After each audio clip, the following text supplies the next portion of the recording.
Hi guys, welcome to my channel. कैसे हैं आप? आशा है आप स्वस्थ होंगे, मस्त होंगे और अपने काम में व्यस्त होंगे।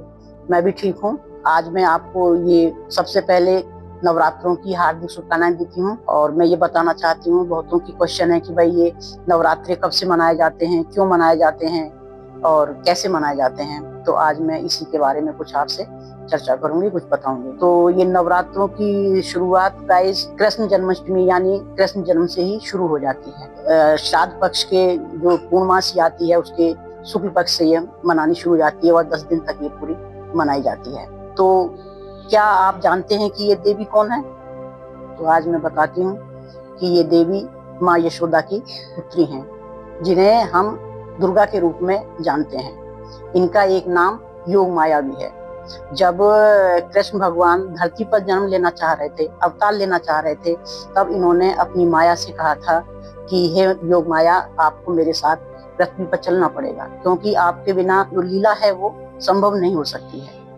तो योग माया ने कहा कि भाई भगवान, मैं आपका इतना बड़ा काम कैसे करूं, क्यों करूं, आप मुझे ये बताएं। तो उन्होंने कहा कि देवी, मेरी पूजा तो केवल कृष्ण जन्माष्टमी को केवल एक दिन ही कृष्ण जन्म के उत्सव के रूप में मनाई जाएगी, लेकिन आपकी पूजा वर्ष में 2 बार नवरात्रों के रूप में 9 दिनों तक की जाएगी। तब उन्होंने कहा ठीक है, जैसा आप कहते हैं वैसा मैं करूंगी। तो उसी समय जब ये कृष्ण जन्माष्टमी आती है तो योग माया ने देवकी यशोदा के गर्भ से जन्म लिया और कृष्ण भगवान ने माँ देवकी के गर्भ से जन्म लिया। जब वासुदेव कृष्ण को यशोदा के यहाँ पहुंचाने जा रहे थे और उनकी कन्या देव योग माया को जब यहाँ पर लेकर आ रहे थे, तो जैसे ही वासुदेव महल में पहुंचे, कंस ने जल्दी से उनकी कन्या को अपने हाथ में छीन लिया और उसको मतलब मारने के लिए जैसे ही पत्थर पर फेंका, तो वो एक दिव्य ज्योति के रूप में, अष्टभुजा के रूप में ये कहती हुई कि हे कंस, तू मुझे क्यों मारता है, तुझे मारने वाला तो धरती पर पैदा हो चुका है। और एक अष्टभुजा देवी के रूप में वो प्रकट हुई। वही मतलब जो है अष्टभुजा देवी हैं, उन्हीं को हम माँ दुर्गा कहते हैं। और ये जो है उत्तर प्रदेश के मिर्जापुर जिले में विंध्याचल पर्वत है, वहां पर जाकर के विराजमान हो गई, जिन्हें कि हम विंध्येश्वरी माँ के नाम से जानते हैं। और इन्हीं की जो है 9 रूपों में 9 दिनों तक पूजा की जाती है। पहली ये शैलपुत्री हैं, दूसरी ब्रह्मचारिणी हैं, तीसरी चंद्रघंटा हैं, चौथी कुष्मांडा हैं, 5वीं स्कंद माता हैं, छठी कात्यायनी है, 7वीं कालरात्रि है, 8वीं महागौरी है और 9वीं सिद्धात्री है, जिन्हें हम 9 दिनों तक इनकी पूजा करते हैं। तो अब आप शायद मतलब समझ गए होंगे कि इनकी कब से मतलब इनका ये नवरात्रों का उत्सव मनाया जाता है। अब ये है कि ये माँ दुर्गा नवरात्रों में क्यों मतलब मनाई जाती हैं, इनकी पूजा नवरात्रियों में क्यों मनाई जाती है। तो एक ये पौराणिक कथा है कि एक बहुत ही शक्तिशाली राक्षस था, जिसे महिषासुर कहते हैं। उसने बहुत कठोर तपस्या की ब्रह्मा जी की, और ब्रह्मा जी ने उसकी कठोर तपस्या से खुश होकर के उसे एक वरदान दे दिया कि तू ना तो राक्षस के हाथ में मारा जाएगा, ना देवताओं के हाथ में मारा जाएगा, अगर तेरी मृत्यु होगी तो किसी स्त्री के हाथ से होगी।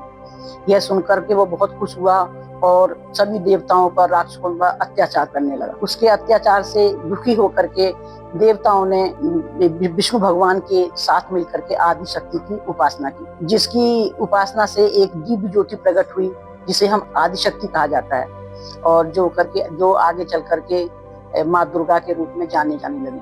माँ दुर्गा आदि शक्ति जो थी वो इतनी खूबसूरत थी कि महिषासुर उनको देख करके उनके ऊपर मोहित हो गया और उसने आदि शक्ति के सामने विवाह का प्रस्ताव रखा। तो आदि शक्ति ने कहा कि ठीक है, तुम्हें मुझसे युद्ध करना पड़ेगा और युद्ध में मुझे हराना पड़ेगा, तभी मैं आपसे विवाह करूंगी। इस पर राक्षस महिषासुर जो था वो मान गया और उसने कहा ठीक है। तो ये युद्ध जो है 10 दिन तक बराबर चलता रहा। 10वें दिन महिषासुर का आदि शक्ति ने वध कर दिया और वो जो है माँ दुर्गा के रूप में जाने लगी। तो इसलिए जो है इनका पर्व जो है ये 9 दिनों तक चलता है।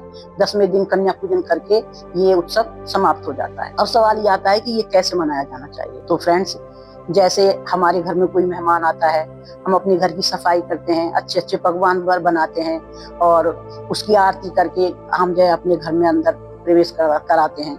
इसी तरह से माँ दुर्गा भी हैं, वो नवरात्रों में पृथ्वी पर आती हैं, हमारे घर आती हैं, तो हमें भी अपने घर की सफाई करनी चाहिए और उनको आदर सहित जो है चौकी पर लाल आसन बिछा करके स्थापित करना चाहिए। आजकल की भाग दौड़ की जिंदगी में कोई इसे 9 दिन तक व्रत रखता है, कोई 2 दिन रखता है और कोई नहीं रखता है, तो ये व्रत रखना कोई जरूरी नहीं होता है।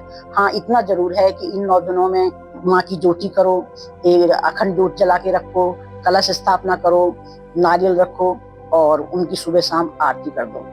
ये होना बहुत जरूरी है। साथ में हमें नॉनवेज का प्रयोग नहीं करना चाहिए, किसी को अपशब्द नहीं बोलने चाहिए, सबका आदर से आदर करना चाहिए, आदर सत्कार करना चाहिए। बहुत ही मतलब सादगी और प्रेम से इन दिनों में रहना चाहिए। और 9वें दिन हमें कन्या पूजन करके माँ के 9 रूपों में 9 कन्याओं को बुलाना चाहिए, उनको आदर सत्कार करना चाहिए, उनके तिलक लगना चाहिए, कलावा बांधना चाहिए और उन्हें भोजन करा करके, दक्षिणा दे करके, उनको आशीर्वाद दे करके विदा करना चाहिए। आजकल क्या होता है, ज्यादातर लोग सब वर्किंग हैं तो बाहर से खाना लेते हैं और बाहर कन्याओं को दे देते हैं, तो ऐसा नहीं करना चाहिए, इससे माँ का अपमान होता है। क्योंकि जैसे मान लीजिए 9 दिन तक हमारे घर में कोई मेहमान रहता हो और 10वें दिन हम घर से बाहर चले जाएं और वो मेहमान मतलब जाएगा, उसको ना हम विदा करें, ना उसको मतलब विदाई दें, ना वो उसे कुछ गिफ्ट दें और कह दे भाई तुम जाओ, तो उसे वो अच्छा नहीं लगता है। इसी तरह से हमारी माँ है, हमें माँ को अपने घर में जब हमने 9 दिन तक बुलाया है, उनका आदर सत्कार किया है, तो उन्हें आदर से ही विदा करना चाहिए। बस मैं इतना ही इसके बारे में कहना चाहती हूँ। तो अब ये नवरात्रि शुरू होने वाले हैं, 22 से पहला नवरात्र है। आप अपने घरों में माँ आने की तैयारी करिएगा और उनका आदर करिएगा, उनका पूजन करिएगा।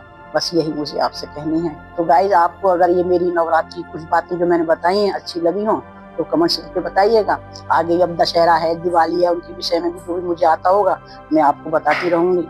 अंत में जय माता दी।